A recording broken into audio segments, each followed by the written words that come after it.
की हाल चाल छे भाई? तोरा के पता होते रेलवे में ग्रुप डी की वैकेंसी आयल छे। बहुत लोग फॉर्म भर भी लेने हबो, खास करके बेगूसराय, समस्तीपुर आ खगड़िया वाला इस सब में आगा रहे छे और सबसे ज्यादा ग्रुप डी में जॉब भी यहाँ से निकाले छे।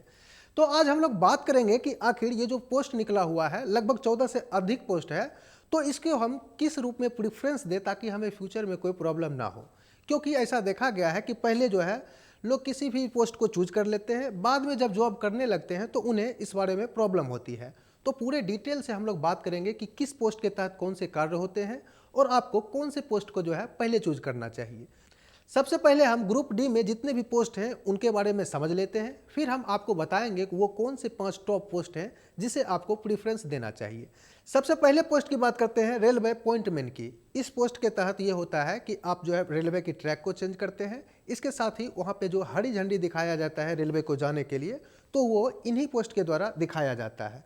दूसरा पोस्ट है असिस्टेंट वर्कशॉप मैकेनिक। इसके तहत जो रेलवे का इंजन और डब्बा होता है उसके मरम्मत संबंधित काम होते हैं। तीसरे पोस्ट की बात करें तो असिस्टेंट लोको शेड होता है। इसके द्वारा रेलवे में इलेक्ट्रिक उपकरणों का रखरखाव और उसका मरम्मत से संबंधित कार्य किया जाता है। चौथा पोस्ट है असिस्टेंट लोको शेड डीजल की। इसमें डीजल इंजन से संबंधित जो भी मरम्मत के कार्य किए जाते हैं वो इसी पोस्ट के तहत चयनित किया जाता है।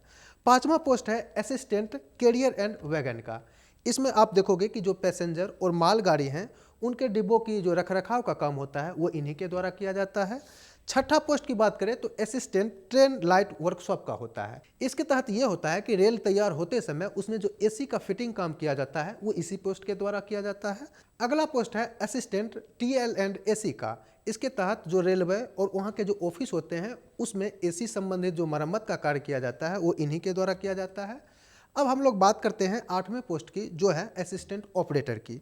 इसके द्वारा रेलवे या फिर ऑफिस में वायर से संबंधित जो भी प्रॉब्लम होती है, यानी जो भी इलेक्ट्रिक वायरिंग होता है, वो इन्हीं के द्वारा किया जाता है देखरेख। अगला पोस्ट है असिस्टेंट ट्रैक मशीन की। इसके तहत जो भी रेलवे ट्रैक हैं उसके ऊपर पत्थर बिछाया जाना या फिर रेलवे का पटरी बिछाया जाना सभी इसी के द्वारा किया जाता है। अगला पोस्ट है असिस्टेंट टीआरडी का। इसके तहत रेलवे में जो विद्युत लाइन बिछाए गए हैं उसका रखरखाव करना इसी की जिम्मेवारी होती है। नेक्स्ट पोस्ट की बात करें तो वो होता है ट्रैक मेंटेनर की। इस पोस्ट के तहत आप देखोगे कि रेलवे ट्रैक पे जो भी ग्रीसिंग का काम होता है, पत्थर उठाना या फिर ट्रैक को जो ठीक करने की जिम्मेवारी होती है वो इसी की होती है। मैं यहाँ पर आपको बता दूं कि ये पोस्ट जो है सबसे ज़्यादा जो है मेहनत वाला होता है, इसलिए आप देखोगे कि बच्चे इस पोस्ट को सबसे लास्ट में फिलअप करते हैं। अगला पोस्ट है असिस्टेंट ब्रिज की। इसके तहत ब्रिज पे जो भी ट्रैक हैं उसकी रखरखाव का काम इसके द्वारा किया जाता है। और सबसे लास्ट में आता है असिस्टेंट पीवे का। इसका काम होता है ट्रैक को व्यवस्थित करना, जहाँ कहीं भी टूट फूट हुआ हो उसे ठीक करना। तो इस तरह से हमने रेलवे ग्रुप डी में जो भी 14 पोस्ट हैं उसके क्या काम है उसके बारे में समझा। अब हम आपको बता देते हैं कि आपको फॉर्म फिलअप करते समय टॉप 5 में आपको कौन से पोस्ट को रखना चाहिए। जैसे कि मेरे रिसर्च अनुसार आप 1 नंबर पे रख सकते हो पॉइंटमैन ट्रैफिक की, ये सबसे अच्छा पोस्ट माना जाता है। उसके बाद आप रख सकते हो असिस्टेंट लोको शेड इलेक्ट्रिकल की। थर्ड नंबर पे आप रख सकते हो असिस्टेंट वर्कशॉप मैकेनिकल की। और फोर्थ नंबर पे आप रख सकते हो असिस्टेंट लोको शेड डीजल की। और 5वें नंबर पे हमने रखा है असिस्टेंट कैरियर एंड वैगन की। तो इस प्रकार से आप अपने प्रेफरेंस को रख सकते हैं। हालांकि जैसा कि मैंने बताया आप इससे इतर भी चूज कर सकते हैं, वो आपके डिसीजन के ऊपर निर्भर करता है। तो हमने जो अपने रिसर्च के आधार पर बताया इसे भी आप फॉलो अप कर सकते हैं। अब हम लोग बात करते हैं इस वैकेंसी से जुड़े हुए अन्य जो पहलू हैं उसके बारे में। जैसे कि आपको पता होगा कि इसमें पोस्ट की संख्या 22,000 से अधिक रखा गया है, जो कि हो सकता है कि आगे बढ़ाया भी जा सकता है। और इस फॉर्म को भरने के लिए आपको 500 रुपये देने होंगे। और इसमें यह है कि आप जब CBT 1 एग्जामिनेशन में बैठेंगे तो आपका 400 जो रुपया है वो रिफंड हो जाएगा। वहीं अगर आप SC ST या फिर महिला कम्युनिटी से हैं तो आपको 250 रुपया भी फॉर्म भरते समय देना पड़ेगा। लेकिन आप CBT 1 एग्जामिनेशन में जब बैठ जाएंगे तो आपका 250 का 250 वो रिफंड हो जाएगा। दूसरी बात अब आती है कि कौन कौन से लोग इस फॉर्म को भर सकते हैं। तो अगर आपने मैट्रिक कर रखा है तो इस फॉर्म को भरने के लिए एलिजिबल है। और इसके साथ ही अगर आपका एज 18 वर्ष से लेकर 33 वर्ष के बीच है तो भी इस फॉर्म को भरने के लिए आप एलिजिबल हैं। इसके अलावा अगर आप OBC कम्युनिटी से हैं तो आपको 3 साल की अतिरिक्त छूट होगी। और यदि आप SC और ST कम्युनिटी से हैं तो 5 वर्ष की अतिरिक्त छूट आपको प्राप्त होगी। अब बात करते हैं हम लोग रिक्रूटमेंट प्रोसेस की। तो इसमें आपका एक ही एग्जाम होता है जिसे सीबीटी कहते हैं। इसका मतलब ये हुआ कि कंप्यूटर बेस्ड आपका टेस्ट लिया जाएगा। दूसरा जो स्टेप होगा वो फिजिकल होता है जिसे पीईटी कहते हैं, फिजिकल एफिशिएंसी टेस्ट। इसके बारे में भी हम आगे बात करेंगे। उसके बाद आपका डायरेक्ट डॉक्यूमेंट वेरिफिकेशन होगा और लास्ट में आपका मेडिकल होता है। तो आइए सबसे पहले हम लोग बात करते हैं इसमें जो सीबीटी होगा उसमें सिलेबस क्या रखा गया है, और उसके बाद हम लोग देखेंगे कि आखिर फिजिकल में आपसे क्या मांगा जाएगा। सबसे पहले बात करते हैं, आपका जो सीबीटी एग्जामिनेशन होगा वो 1.5 घंटे का होगा और ये कंप्यूटर बेस्ड होगा, इसीलिए इसे सीबीटी कहते हैं। अब बात आती है इसका सिलेबस क्या रहेगा।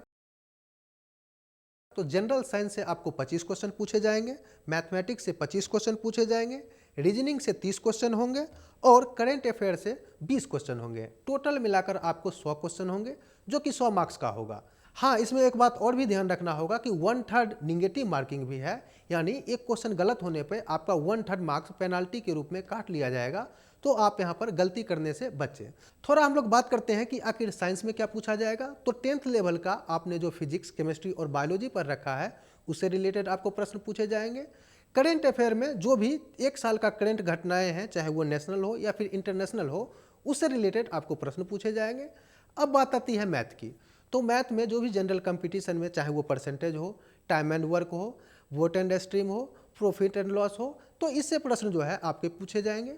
वही अगर हम रीजनिंग की बात करें तो एनालॉजी हो गया, ब्लड रिलेशन हो गया, डायरेक्शन हो गया, डीआई हो गया, वेन डायग्राम हो गया, कैलेंडर और क्लॉक से रिलेटेड आपको प्रश्न पूछे जाते हैं। अब बात आती है फिजिकल एफिशिएंसी टेस्ट की। तो इसमें पुरुष के लिए अलग क्राइटेरिया है और महिला वर्ग के लिए अलग। जैसे कि पुरुषों की अगर बात करें तो 35 केजी का वजन आपको उठा के 2 मिनट में 100 मीटर की दूरी तय करना होगा, उसमें भी पैदल। अब बात करते हैं महिलाओं की। तो 20 केजी का वजन उठा के 2 मिनट में 100 मीटर की दूरी तय करना होगा पैदल। यह है महिलाओं के लिए शर्त। हाँ, यहाँ पर एक बात और भी ध्यान देना होगा कि जो भाई बहन दिव्यांग हैं उनको इन फिजिकल क्राइटेरिया से होकर नहीं गुजरना होगा। थोड़ा इस एग्जामिनेशन में कंपटीशन की बात करें तो मैं यहाँ पे बता दूं, पिछले जो 2 बार से रेलवे ग्रुप डी की वैकेंसी आई है उसमें 1 करोड़ से अधिक छात्रों ने फॉर्म को फिलअप किया था। तो यहाँ आपको ध्यान देना होगा कि कंपटीशन बहुत ही ज़्यादा है और बहुत अधिक छात्रों की संख्या होने के कारण एक चरण में एग्जामिनेशन को कंडक्ट कराना भी मुश्किल होता है, जिस वजह से आप देखोगे कि महीनों तक इस एग्जामिनेशन को करवाया जाता है और इसके कारण अलग अलग चरणों में प्रश्नों की कठिनाई का स्तर अलग अलग हो जाता है, जिस वजह से नॉर्मलाइजेशन जैसी प्रक्रिया को इस एग्जामिनेशन में अपनाया जाता है। तो इस तरह से आपके सामने हमने पूरे एग्जाम पैटर्न को रखा। अब हम लोग थोड़ा समझ लेते हैं इस फॉर्म को भरते समय आपको क्या क्या सावधानी बरतनी चाहिए।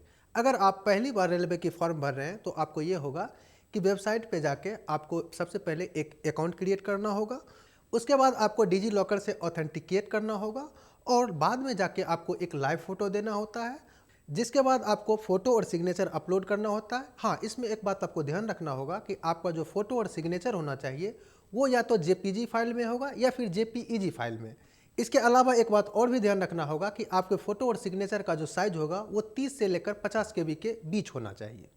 तो ये बातें आपको फॉर्म भरते समय विशेष रूप से ध्यान रखना होगा। बाकी तो आपको पता ही है कि जो भी आपसे डिटेल मांगा जाएगा, चाहे वो एकेडमिक हो या फिर आपके एड्रेस से रिलेटेड, वो तो आप फुलफिल कर ही लेंगे। अब थोड़ा हम लोग बात करते हैं इसके सैलरी के ऊपर। तो इसका ग्रेड पे 1800 है, तो इसका मतलब ये हुआ कि आपका सैलरी 30 से 35 हज़ार आपको आराम से मिल जाएगा। लेकिन यहाँ पर आपको ध्यान रखना चाहिए कि ग्रुप डी में कुछ ऐसे भी पोस्ट हैं जिसमें 50 हज़ार से अधिक तक भी लोग सैलरी उठाते हैं। वो डिपेंड करता है कि आप किस डिपार्टमेंट में ज्वाइन करते हैं, यानी यह पूरा डिपेंड करता है आपके वर्क प्रोफाइल पर। अब थोड़ा हम लोग बात करते हैं इसके कटअप के ऊपर। तो मैं यहाँ पे क्लियर करना चाहूँगा कि अलग अलग जोन का कटअप अलग अलग जाता है। वो डिपेंड करता है कहाँ पे कितना वैकेंसी है। एक बात और जो विद्यार्थी के मन में चलता है कि किस जोन में भरे ताकि वहाँ पे जो है कंपटीशन कम होगा। तो देखो, ये आपके ऊपर डिपेंड नहीं करता है वहाँ पे कितने छात्र भरे हैं, साथ ही वहाँ पे कितने सीट है, इसके ऊपर उसका कटअप डिपेंड करता है। तो आप इस भ्रम में ना रहें। जैसे कि मैं एक उदाहरण देता हूँ, चेन्नई हो, बेंगलुरु हो या फिर सिकंदराबाद हो, वहाँ पे पहले कटअप कम जाते थे, लेकिन अब देखोगे कि धीरे धीरे वहाँ भी कटअप बढ़ने लगे हैं, क्योंकि उत्तर भारत से बहुत सारे स्टूडेंट वहाँ पे फाइट करने लगे हैं। तो ये थी पूरी जानकारी ग्रुप डी से संबंधित। अगर हमारा वीडियो आपको अच्छा लगा हो तो लाइक और शेयर करना ना भूलें। इसके साथ ही आप हमारे चैनल सरकारी जॉब कनेक्ट को सब्सक्राइब करना ना भूलें। धन्यवाद।